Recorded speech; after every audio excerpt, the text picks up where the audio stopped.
Brought to you by रजनीगंधा।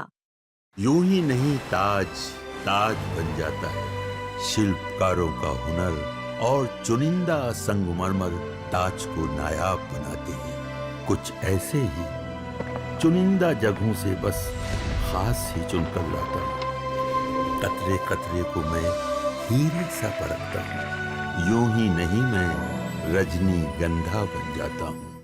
एक वक्त था जब वोडाफोन आइडिया देश की दूसरी सबसे बड़ी टेलीकॉम कंपनी बन गई थी, लेकिन वक्त बदल गया और अब ये कंपनी कर्ज के बोझ तले दबी है। कंपनी के सब्सक्राइबर्स की संख्या लगातार कम हो रही है, लेकिन पिछले कुछ दिनों में वोडाफोन आइडिया के शेयरों ने अचानक दम दिखाया है। शुक्रवार यानी 5 सितंबर को वोडाफोन आइडिया के शेयर 10% की तेजी के साथ ₹7.25 पर बंद हुआ। अच्छी बात यह है कि बड़े वॉल्यूम के साथ शेयर में उछाल देखने को मिला है। ये वॉल्यूम बीते 10 दिन के एवरेज से कहीं ज्यादा है, यानी मार्केट में जबरदस्त ट्रेडिंग इंटरेस्ट दिखा। हालांकि 2025 की शुरुआत से अब तक इसमें 9% से ज्यादा की गिरावट रही है। अब सवाल यह है कि आखिर अचानक वोडाफोन आइडिया के शेयरों में तेजी या फिर यूं कहें कि उछाल क्यों आया है। देखिए, इकोनॉमिक टाइम्स की रिपोर्ट के मुताबिक केंद्र सरकार वोडाफोन आइडिया में निवेश के लिए स्ट्रैटेजिक इन्वेस्टर की तलाश में है। ये निवेशक कम से कम $1 बिलियन यानी 9,000 करोड़ रुपए के करीब निवेश के लिए तैयार होना चाहिए। इसके बदले में निवेशकों को वोडाफोन आइडिया में 12 से 13% हिस्सेदारी दी जाएगी। ये रकम वोडाफोन आइडिया जैसी कर्ज में डूबी कंपनी के लिए ऑक्सीजन का काम कर सकती है। रिपोर्ट में कहा गया कि आदित्य बिरला ग्रुप और वोडाफोन यूके यानी मौजूदा प्रमोटर्स अपनी कुछ हिस्सेदारी बेच सकते हैं, लेकिन सरकार अभी भी कंपनी में इन्वेस्टेड रहना चाहती है। सरकार चाहती है कि नया निवेशक कंपनी में नई सोच, नई पूंजी लेकर आए। मौजूदा समय में वोडाफोन आइडिया की हालत काफी खराब है।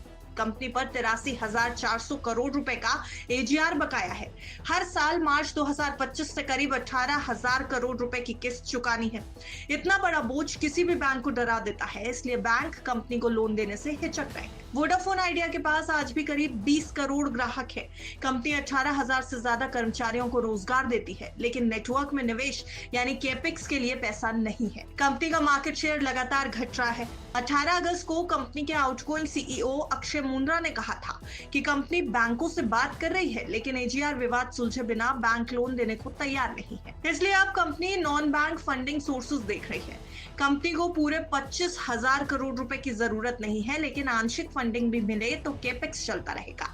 मतलब साफ है, वोडाफोन आइडिया को तुरंत पूंजी चाहिए, वरना कंपनी नेटवर्क विस्तार की रेस में पीछे रह जाएगी।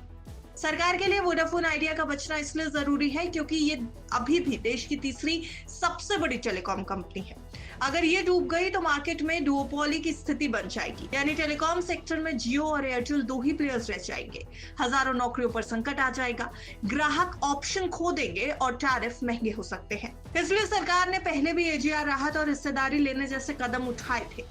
अब सरकार चाहती है कि कोई बड़ा निवेशक कंपनी को संभाले। अब सबकी नजरें इस बात पर हैं कि क्या सरकार वास्तव में किसी रणनीतिक निवेशक को ला पाती है या नहीं। अगर हाँ, तो वोडाफोन आइडिया फिर से दम पकड़ सकती है। अगर नहीं, तो मुश्किलें और गहराने वाली हैं। ब्यूरो रिपोर्ट, बस तक।